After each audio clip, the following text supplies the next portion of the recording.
Start with the name of Allah. अस्सलाम वालेकुम। आज का हमारा टॉपिक है डेफिनेशन ऑफ टेक्सोनोमी या व्हाट इज़ टेक्सोनोमी। ठीक है बेटा, लास्ट टाइम मैंने आपको बता दिया था बाकी और बायोलॉजी की ब्रांचेस के बारे में।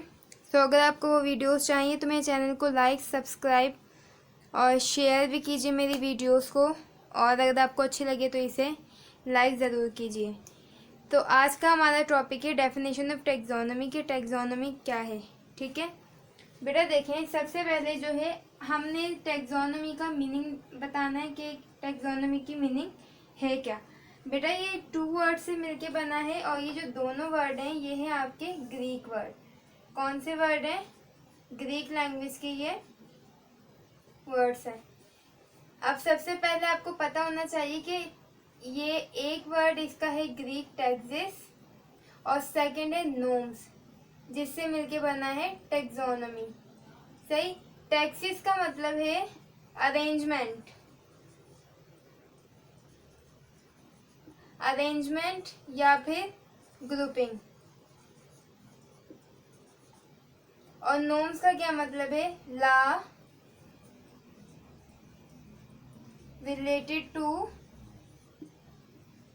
नेमिंग,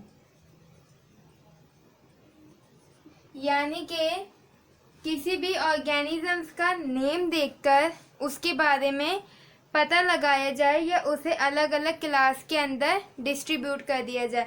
बेटा अरेंजमेंट और ग्रुपिंग का मतलब यही है कि सेम क्लास देख के उन्हें उनकी क्लास के अंदर रखा जाए। जिस तरह स्कूल के अंदर होता है कि बच्चों की पूरी उन्हें आइडेंटिफाई करके उनकी जो है एज वगैरह देख के उन्हें एक क्लास के अंदर रखा जाता है, तो सेम इसी तरीके से यहाँ पर जो है वो तमाम लिविंग ऑर्गेनिजम्स को उनकी ये जो है ये आपकी डेफिनेशन है टेक्सोनोमी की। सही है।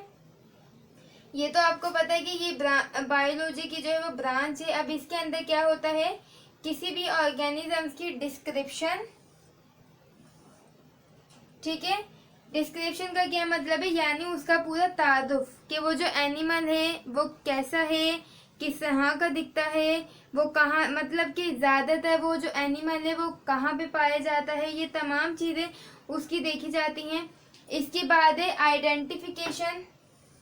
ठीक है ना, कि उसे आइडेंटिफाई जो है वो उसकी पहचान के लिए उसके अंदर कोई एक ऐसी इम्पोर्टेंट चीज़ है जिससे हमारा NIC बनता है, तो किसी ना किसी की जो है वो कोई ना कोई स्पेशल आइडेंटिफिकेशन होती है, यानी स्पेशल शनाख्त होती है। तो सेम यहाँ पे इसी तरीके से जो एनिमल्स की है वो भी अलग से कोई ना कोई शनाख्त होती है।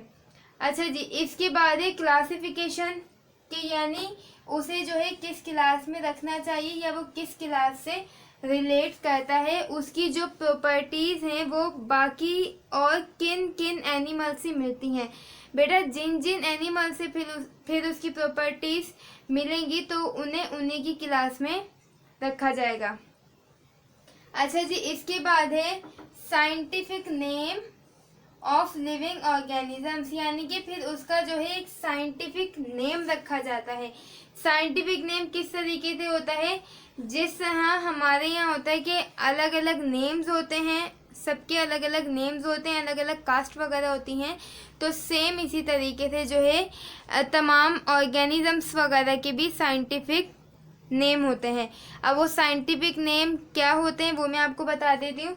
बेटा जिस तरह यहाँ पे आपका साइंटिफिक नेम लिखा हुआ है जीनस और स्पीशीज, जो साइंटिफिक नेम है वो आपका जीनस और स्पीशीज को देख के रखा जाता है, यानी साइंटिफिक नेम आपका जीनस और स्पीशीज से बनता है, और ये मैं आपको भी बताती हूँ ये क्या होता है।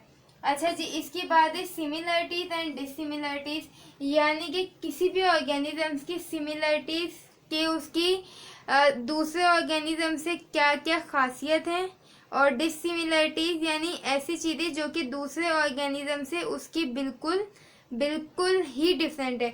अब जिस तरह स्नैक है यानी सांप, और इसके अलावा जो है वो क्रोकोडाइल, आप इन दोनों को ले लें, एक हो गया सांप और दूसरा हो गया क्रोकोडाइल। अब जैसे क्रोकोडाइल जो है कहा यह जाता है कि वो भी क्रीप करता है, यानी वो भी ज़मीन के ऊपर रेंग रेंग के चलता है, क्योंकि वो अपने पैरों को सही तरीके से उठा के नहीं चल पाता। जबकि जो सांप है वो तो बिल्कुल ही ज़मीन से लग लग के चलता है। लेकिन उनकी सिमिलरिटीज़ क्या है कि ये दोनों क्रीप यानी दोनों रेंगते हैं, और डिसिमिलरिटीज़ क्या है कि सांप के पाँव नहीं है, जबकि जो आपका एलिगेटर या जो क्रोकोडाइल वगैरह है उसके पाँव भी मौजूद हैं, ठीक है। और उसकी पीछे टेल काफ़ी थिक होती है, जबकि जो स्नैक होती है उसकी टेल इतनी ज़्यादा थिक नहीं होती। अब आपको टैक्सोनॉमी की डेफिनेशन समझ आ गई कि किसी भी जो टैक्सोनॉमी के अंदर जो है हम किसी भी ऑर्गेनिजम्स की description, identification, classification, scientific naming of living organism, similarities और डिससिमिलरिटीज देख के उन्हें अलग अलग क्लास के अंदर रखते हैं, जिससे हाँ स्कूल के अंदर एक बच्चे को उसकी ये तमाम खासियत देख के उसी की क्लास में रखा जाता है। अच्छा जी, अब मैंने यहाँ पे आपके टैक्सोनॉमी की एक एग्जांपल दे रखी है, तो आप वो देखेंगे तो आपको समझ आ जाएगा।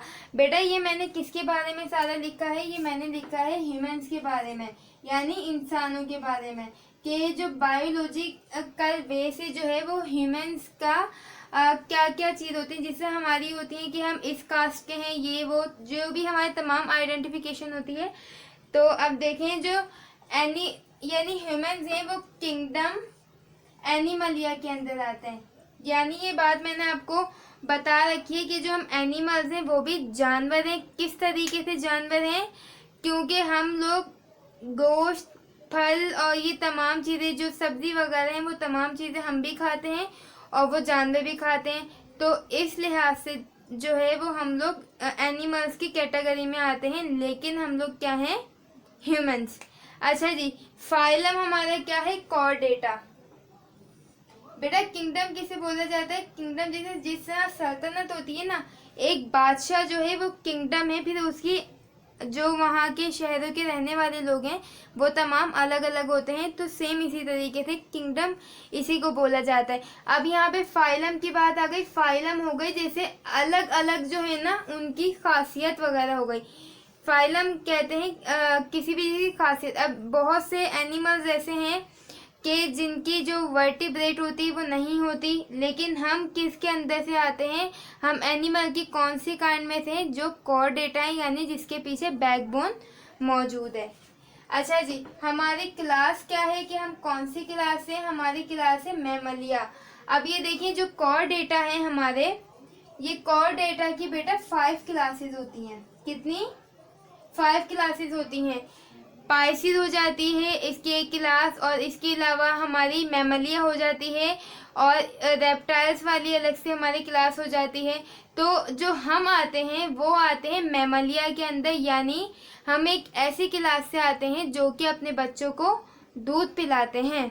अच्छा, इसके अलावा जो है हमारा साइंटिफिक नेम क्या है, वैसे हम कहलाते हैं ह्यूमंस, लेकिन जो हमारा साइंटिफिक नेम है वो है होमो स्पेनिस। अब ये साइंटिफिक नेम किससे बनता है, हमारा जीनस और स्पीशीज से मिलकर जो है हमारा साइंटिफिक नेम बनता है।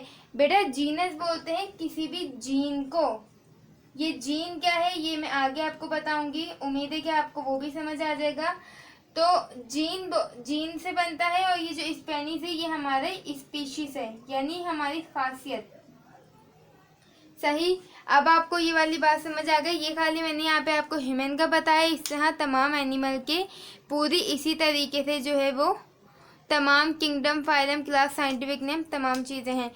तो अब आपको ये टैक्सोनॉमी की डेफिनेशन समझ आ गई होगी। अगर आपको ये वीडियो अच्छी लगी और आपके लिए ये हेल्पफुल साबित हुई हो तो मेरी वीडियो को लाइक ज़रूर कीजिए, मेरे चैनल को सब्सक्राइब कीजिए और इसे शेयर भी कीजिए। अल्लाह हाफ़िज़।